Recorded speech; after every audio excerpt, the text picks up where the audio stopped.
Hello guys, good morning, welcome to my channel and it's me again, ang inyong chismosong Kaalda Vlogger.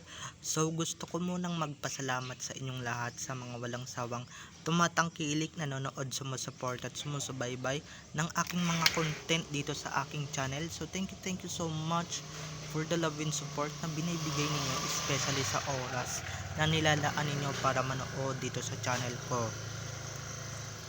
So, wag ninyong babaktawan o lalaktawan tong ating topic ngayong araw. I'm sure na hindi ninyo pagsisisihan na pinanood nyo to mula umpisa hanggang hulihan. And syempre, buuin ninyo ha, start to finish. And syempre, wag ninyong kakalimutan guys na mag-subscribe dito sa aking channel. So, yung subscribe button na yun, makikita nyo dyan sa baba dito. And syempre, makikita nyo na rin yung click nyo na rin yung notification bell para ma-notified kayo sa mga susunod ko pang i-upload na mga videos. So eto, speaking of the videos, very interesting tong ating main topic ngayong araw, kaya tara na't pag-usapan na natin. Eto nga, alam, sino ba nakapanood ng Family Feud noon? Guest si Sir Tonton Gutierrez, no? At tinanong siya kung um, anong naaalala mo pag si VS or si Cobra. Ang sagot dyan syempre alam nyo na, Double P. So eto so eto na guys, watch this. Mamaya ipapaliwanag ko sa inyo ng buong buo. So eto na guys, watch this. Una mong naiisip kapag sinabing Vic Soto? Una mong naiisip pag sinabing Vic Soto? Bang services? Pa-answer kaya to? Ay tumawag sa pangalan ko. Top answer!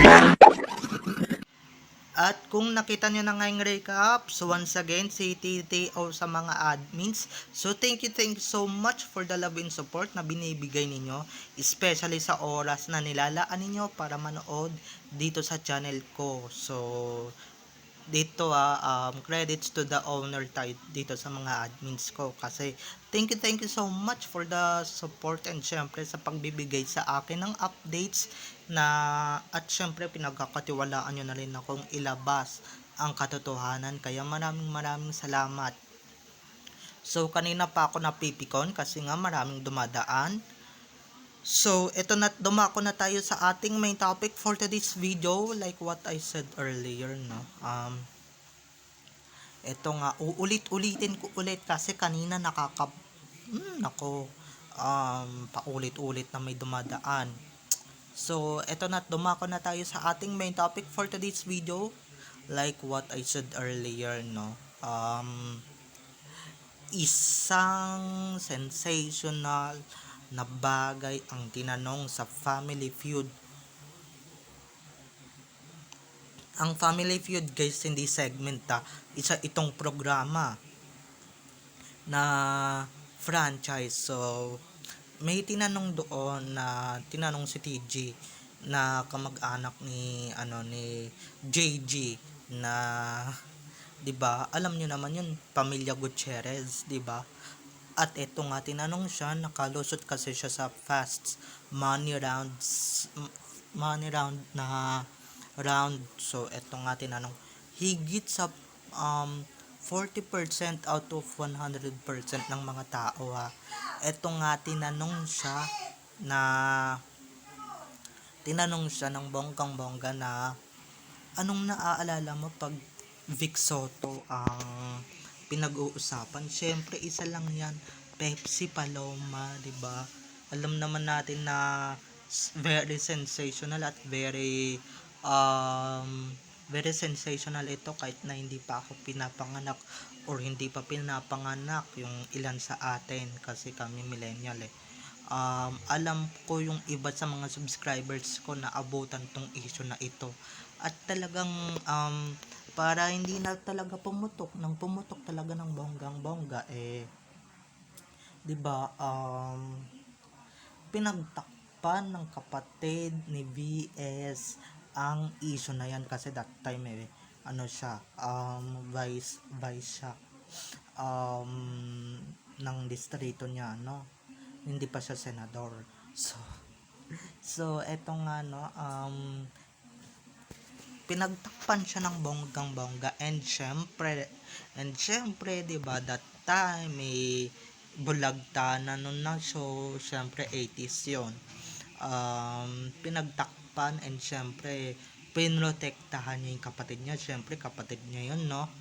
At eto nga, kahit ngayon guys, ngayon tignan natin yung mga tapang nila ngayong issue na ito, mas lalo pang lumabas ng bonggang bongga, at mas lalo pang lumaganap talaga ng bonggang bongga. Kaya maraming salamat kasi naging bahagi tayo ng isa sa mga very very sensational na yugto ng buhay nila, no, na kahit na putok na putok to kahit wala pang social media noon. Ngayon na binalahura ninyo yung Aldab, syempre maghanap kami ng issue ninyo noon na talagang naging sensational, and syempre naging talk of the town noon, talk of the town, 'di ba?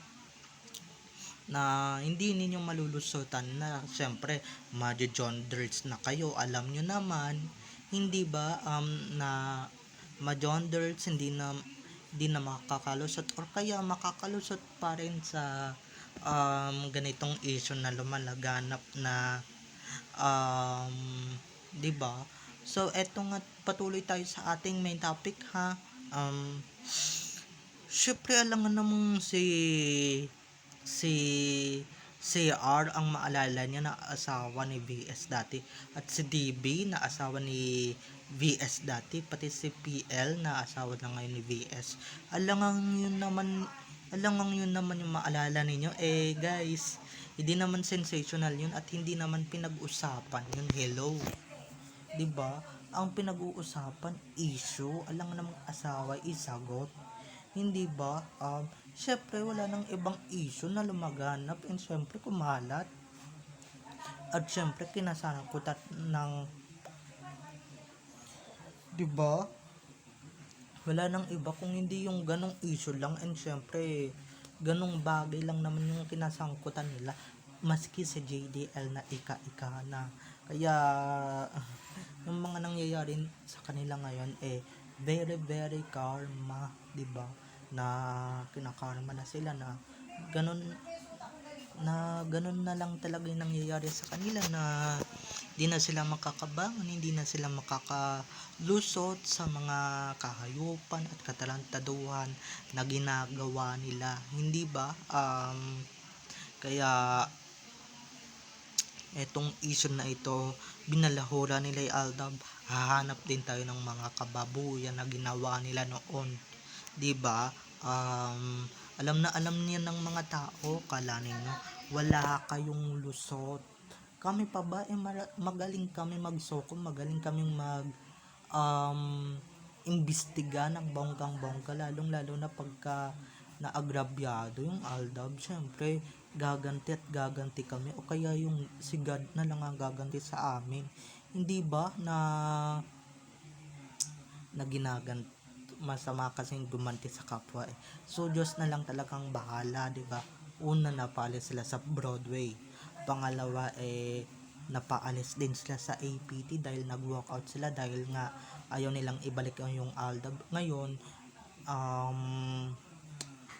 kinarma pa ulit sila dito nga sa TV5 na nilipatan nila noon, 2 taon na nakakalipas, hindi ba, na karma is real, karma is kumakatok na talaga, and syempre para lalo pa kayong karmahin talaga ng bonggang bongga, 'di ba? Walain nyo na yung pangalan ni Main dyan, para todo na yung karma at todo na yung lusak sa inyo, mga walang siya kayo, 'di ba? So alam niyo na yon, na yung mga salitang binanggit ko, hindi ko na kailangan banggitin, at hindi ko na kailangan isa-isahin pa, at hindi ko na kailangan mag-explain, 'di ba? Syempre pagka mga ganitong bagay,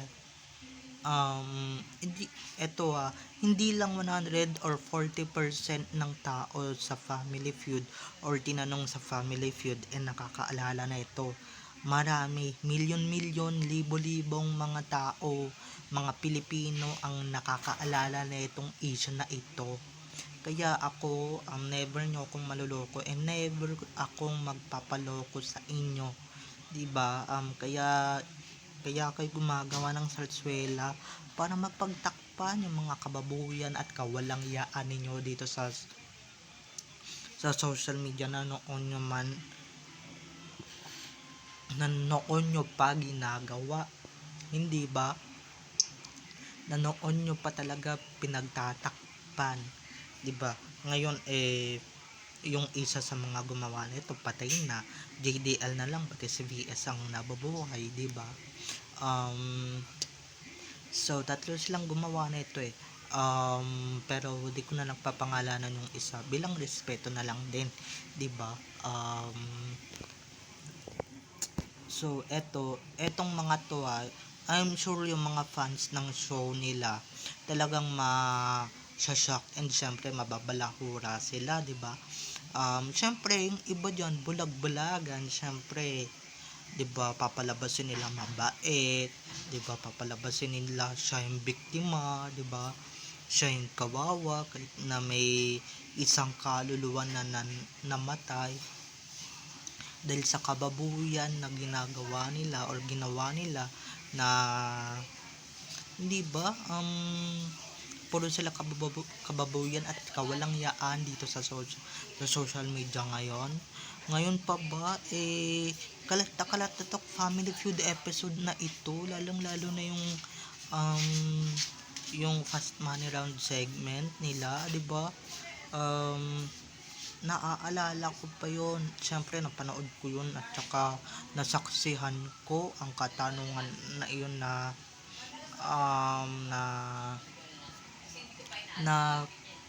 katanungan na iyon, 'di ba? Talagang sensational and syempre yung iba sa inyo masyashock ng bonggang-bongga. Syempre yung iba dito 'di ba, yung iba yung mga pagtatakpan pa, hindi pa maniniwala, tanga-tangahan pa, 'di ba, bobohan pa na hindi totoo yan, hindi magagawa yan ni nagawa na nga, 'di ba? Nagawa ng babuyan yung isang wala man lang kamalay-malay na isang starlet, 'di ba? Na gustong sumikat and syempre gustong makilala noon na talagang inabuso nila ng walang puso and syempre inabuso ng mga walang hiya.